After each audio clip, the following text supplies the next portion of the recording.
In last few years, we have seen that there have been umpteen number of incursions by the Chinese PLA into the Indian territory, and even when they are patrolling, they are very often try to come into Indian side, which has been sorted out by the two border patrols and the established mechanisms.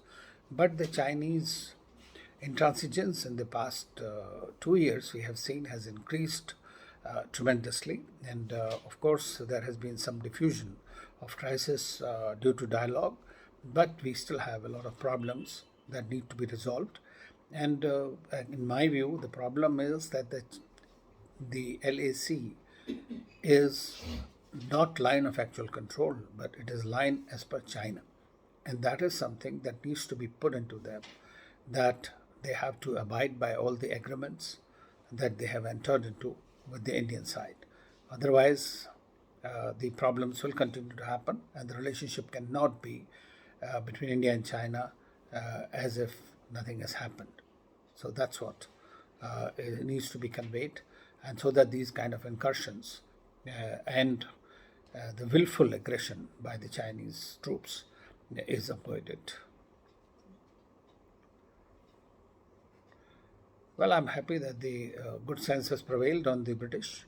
In the first place, when they tried to discriminate against the India-made Covishield, which has a genesis from their own country, is was it addressed, and then second, that the quarantine condition that they had unfairly imposed on Indians traveling to UK was just unjustified, and India did well and rightly so to invoke reciprocity, and that is what the diplomacy is all about. And I'm happy that the British and the other European countries and those who intend to follow some kind of a unilateral measures will pay heed to that India is going to reciprocate. And that is something that they need to understand. Well, as the pandemic winds down, hopefully, the worst hit industry has been tourism and hospitality, and therefore adequate support needs to be given to this industry. And I'm happy that the government of India has decided to allow charter flights and they issue visas, and for that, and for the tourists from November 15th, and for the charter flights from October.